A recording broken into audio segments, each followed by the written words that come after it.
आज तक हम लोगों ने बहुत सारे धर्म किए, ये भी धर्म है, वो भी धर्म है, सब धर्म है। धर्म का अर्थ समझिए। धर्म का अर्थ होता है स्वभाव, धर्म का अर्थ होता है गुण। ये सब पर्यायवाची शब्द है। धर्म, गुण, स्वभाव सब एक ही है। अर्थ न समझने के कारण आज तक हमारे इस धराधाम पर अनर्थ होता रहा है। और दुनिया में जितना अन्याय धर्म के नाम पर हुआ है, मैं कहता हूं कोई भी ऐसा आताताई आदमी भी उतना नहीं किया होगा। अत्याचार की घनघोर सीमा को पार कर जाता है। इसीलिए हे महामानव, धर्म के अर्थ को समझने का कोशिश करो। मनुष्य का जो गुण है, मनुष्य का जो स्वभाव है, वो हर मनुष्य में होना चाहिए। इसीलिए मनुष्य कहा, मानुष तेरा गुण बड़ा। सदगुरु कबीर साहब की वाणियों को सुनेंगे बड़े ध्यान से। कहा, मानुष तेरा गुण बड़ा, मांस न आवे काज, हाड़ न होते आभरण, त्वचा न बाजन बाज। कहा, हे मनुष्य, तेरा गुण ही बड़ा है, गुणों से तू महान है। और मांस न आवे काज, तेरा मांस कोई काम नहीं आता है। हाड़ न होते आभरण, तेरे हड्डियों का कोई आभरण आभूषण भी नहीं बनता है। और त्वचा न बाजन बाज, कहा तेरे चमड़ी का कोई नगारा और ढोल भी नहीं बजता है। अभी ये नाल बज रहा था, कितनी अच्छी आवाज आ रही थी। वो भी किसी जानवर का है, मनुष्य का नहीं है। इसीलिए सदगुरु कबीर साहब के जितने उदाहरण है आपको बड़े प्रैक्टिकल लगेंगे, क्योंकि प्रकृति के बहुत नजदीक जाकर के सदगुरु कबीर साहब अपनी वाणियों को रखते थे।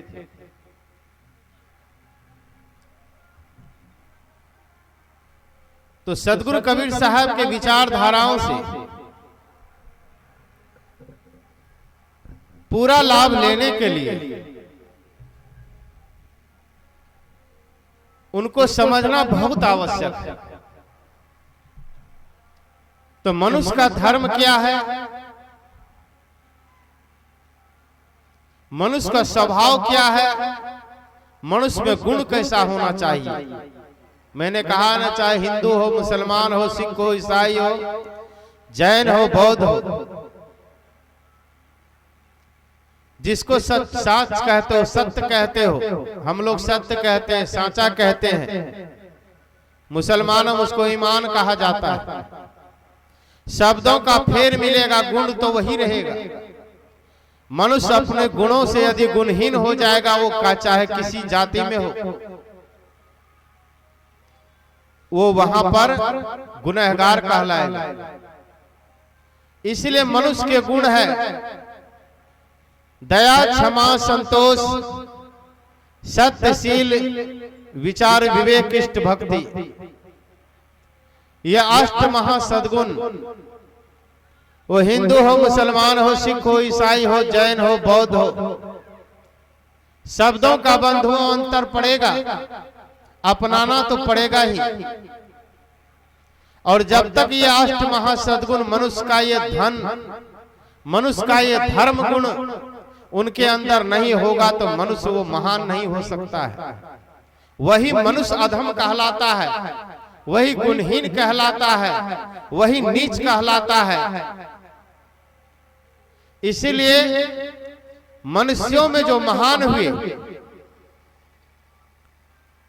संत ईसा को उतनी महानता क्यों मिली? उनके अंदर दया आई, मनुष्य का एक धर्म आया, सच्चाई, सत्य आया, ईमान आया। आज वो संत ईसा पूजे जाते हैं। सदगुरु कबीर इसी अष्ट महासद्गुणों को जीवन में धारण करके और मनुष्यों में महान उस प्रकाष्ठा पर गए।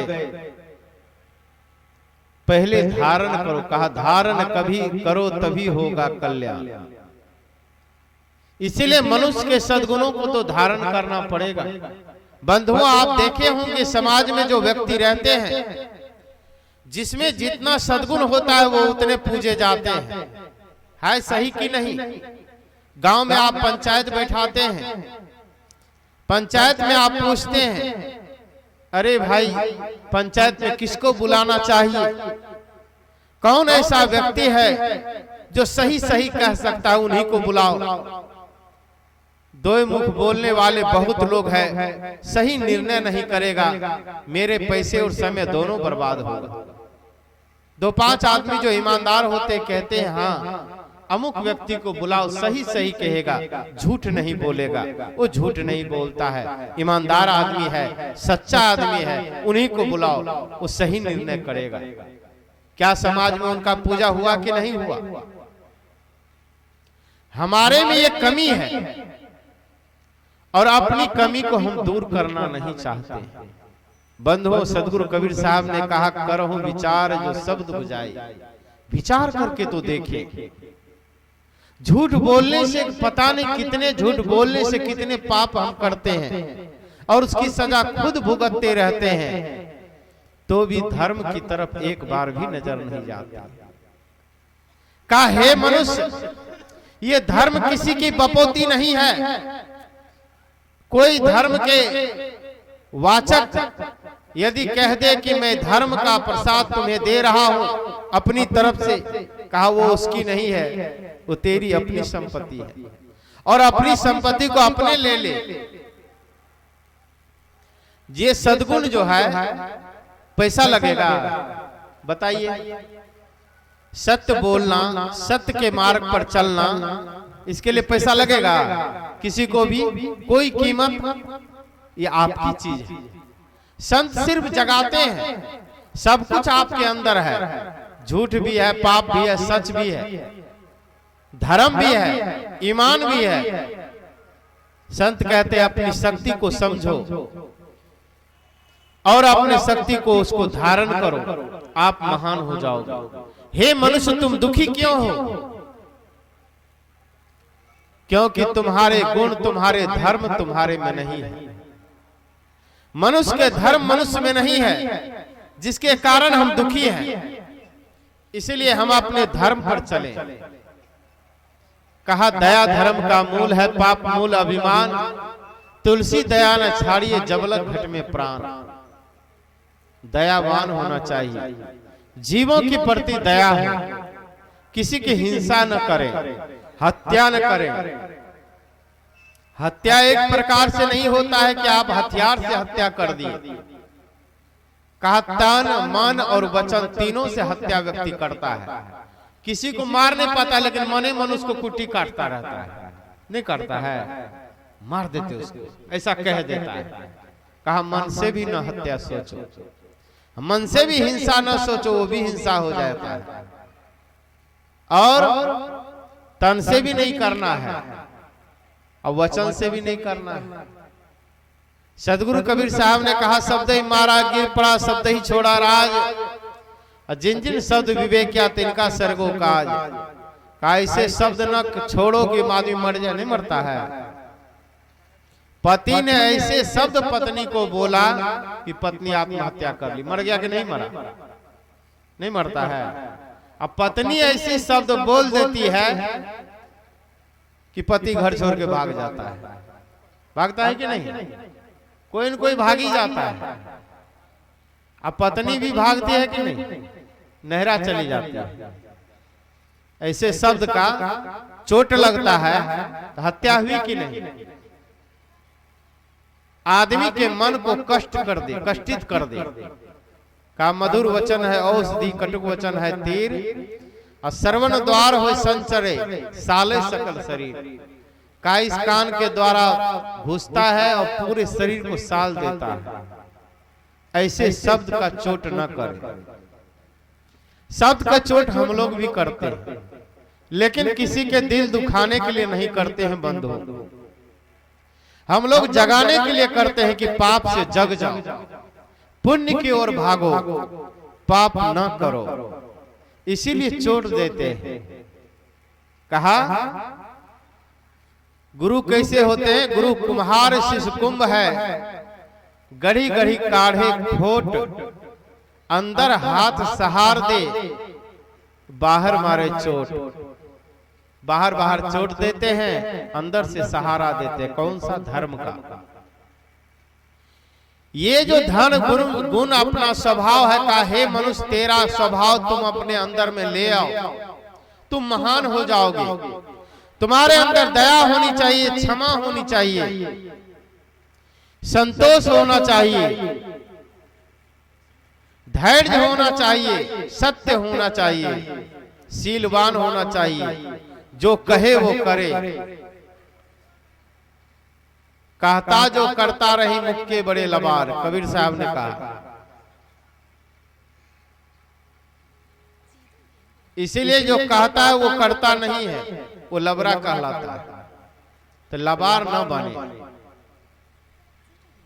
इसीलिए मनुष्य के व्यक्ति के वक्तव्य का प्रभाव अच्छा नहीं पड़ता है। गांव में देखते होंगे जो आदमी बहुत बोलता है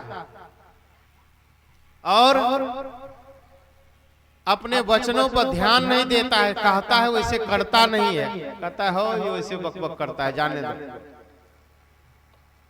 यहां तक कि घर के बच्चे बोलते हैं कि दादाजी बकबक करने का आदत कर ली। एक आदमी बोला कि साहब जी हम सही बात भी कहते हैं तो भी हमको बकबके कहता है, करता है। बताइए हम कुछ बोल भी नहीं सकते हैं घर में। पोता पोती भी कहता है दादाजी बकबक करते हैं। जानते हैं क्यों? कि शुरू से झूठ जो बोले हैं आदमी को विश्वास ही उठ गया आप पर। आप सच भी बोलोगे तो भी झूठे लगेगा, नहीं लगेगा? एक उदाहरण सुनाओ।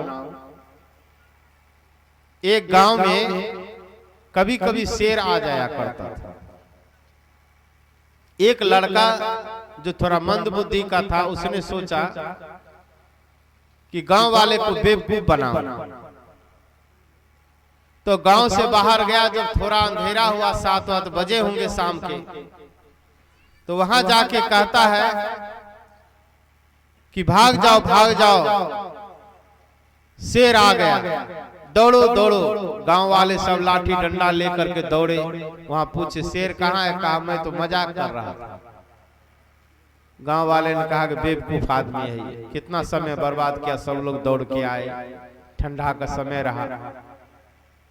एक दिन सचमुच में शेर आ गया। अब वो चिल्लाते रहा, गांव वाला कहा वो झूठे ठगते होगा। कोई गया नहीं, शेर उसको खा गया। हम लोग के जीवन में भी यही होता है। इसीलिए गलत शब्द का प्रयोग न करें। इसीलिए वाणी में सत्यता, मन में सत्यता, तो जीवन में सत्यता।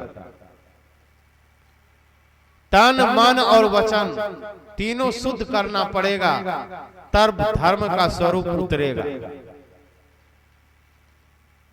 लेकिन हम लोग क्या सोचते हैं?